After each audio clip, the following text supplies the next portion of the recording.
What's going on, everybody? Josh Engleman for Awesemo.com, and I am back with my NBA DFS contenders on Draftkings for Thursday, January 14th. Be sure to hit that like button, subscribe to the channel, and hit the notification bell so you know when this and all of our other content goes live.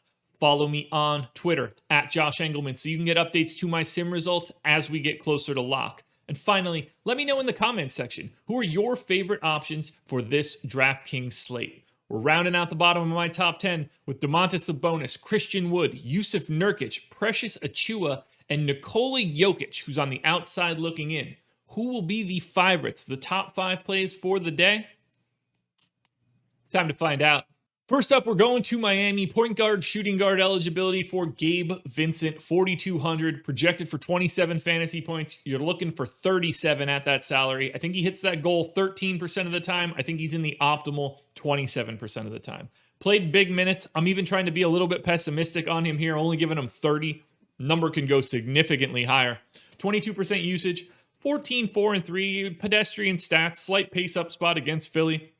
You're taking Gabe Vincent because you're buying minutes at a low salary. It's a minimal slate. There's only 5 games, and we don't have a lot to do, and the Heat only have 8 active bodies. So Gabe Vincent has to play and has to play a bunch. This is pretty safe value. Even if he destroys you, he doesn't really destroy you. So I really like the way that Gabe Vincent makes lineups fit together. Now we're heading to Houston, the team that no longer has James Harden, but I'm going Sterling Brown. Shooting guard, small forward eligibility at the flat minimum. I'm projecting him to play 30 minutes. Projected for 25 fantasy points. The goal is 33. He does that 13% of the time, but he's in the optimal 33% of the time because he can go in shooting guard, small forward, guard, forward, utility. You can put him in 5 different spots.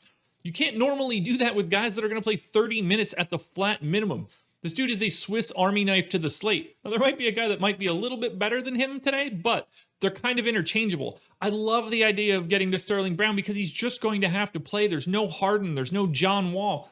He can just luck into this one. If he gets a couple steals, great. But at 3K, it doesn't really matter how it all pans out. That's why he's in the optimal 33% of the time. If Sterling Brown goes for like 28 fantasy points, you're stoked. If he breaks that 33 barrier, you are in great shape. I'm going to get to Sterling Brown quite a bit because he is incredibly flexible in your lineups. Speaking of lineup flexibility, this is the one you do if you really want upside as well. Shooting guard, small forward eligibility, just like Sterling Brown. Same team, I'm going to Eric Gordon. He's 5,100, projected for 34 fantasy points, and the goal is only 40. He hits that goal 26% of the time. He's in the optimal 37% of the time.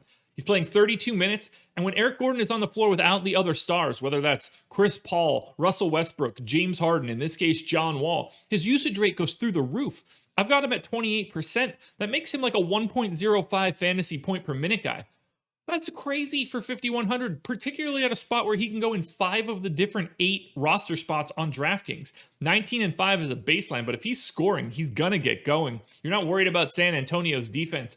This is an amazing spot for Eric Gordon. He shouldn't be 5,100 given his role for this game. He should be significantly more expensive. He fits in multiple spots. There's plenty of value on his team to pair him with. 5,100 works whether you're going stars and scrubs or a balance build, but Eric Gordon should be a key piece of your lineup regardless of the way you're constructing it. Spoiler alert, my number 1 contender from FanDuel shows up here at number 2, a little bit more expensive. Point guard, shooting guard eligibility for $7,300 Tyler HERRO, 44 fantasy point projection, goal of just shy of 48. He hits the goal 38% of the time. He's in the optimal 39% of the time. Monstrous minutes. I'm only giving him 38 just so I don't get him in 1,000% of my lineups, but he can play well into the 40s and did in their previous affair.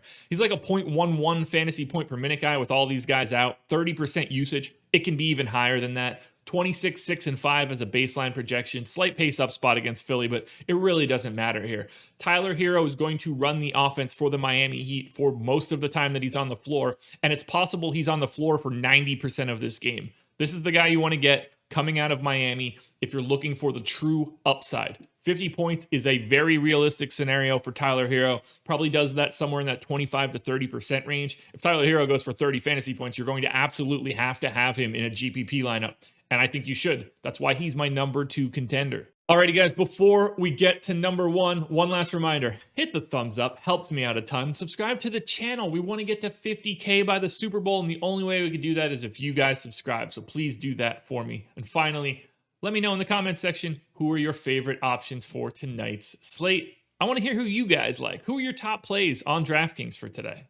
Man, the amount of people that are going to see this one and roll their eyes, countless. Probably every single person that watches this video. Look, this is bound to change as the day goes on, but the point is simple. You want these guys from Houston because they're interchangeable. Number one contender today, David NWABA. Yeah, obviously. Again, shooting guard, small forward eligibility, and that's the key piece here. Whether it's him or whether it's Sterling Brown, they're pretty similar. If I take 1 minute from NWABA and give it to Sterling Brown, these guys are a complete wash. So be aware of that as you're building your lineups. Be aware of the ownership.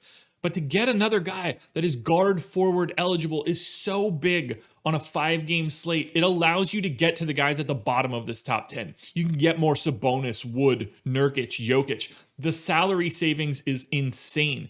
$3,200 projected for 27 fantasy points, GPP goal of 33. Hits the goal 20% of the time, optimal 40% of the time. David NWABA is normally a 0.8 fantasy point per minute guy.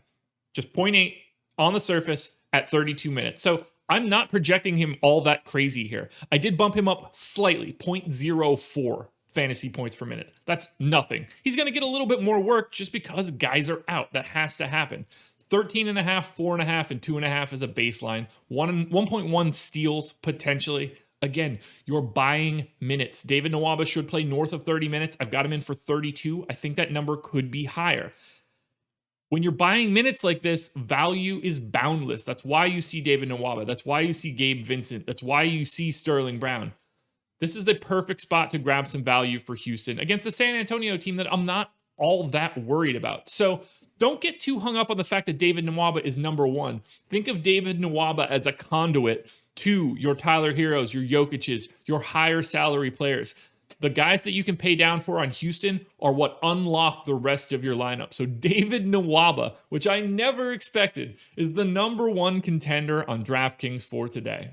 Alrighty guys, that will do it. Those are my NBA DFS contenders for Thursday, January 14th. I will be again back on Live Before Lock tonight at 6 p.m. So tune in. We're going the extra half hour to talk a little bit of jock market after the show is over. So stay tuned for that. Good luck tonight, guys. We'll be back again tomorrow for the final NBA contenders of the week.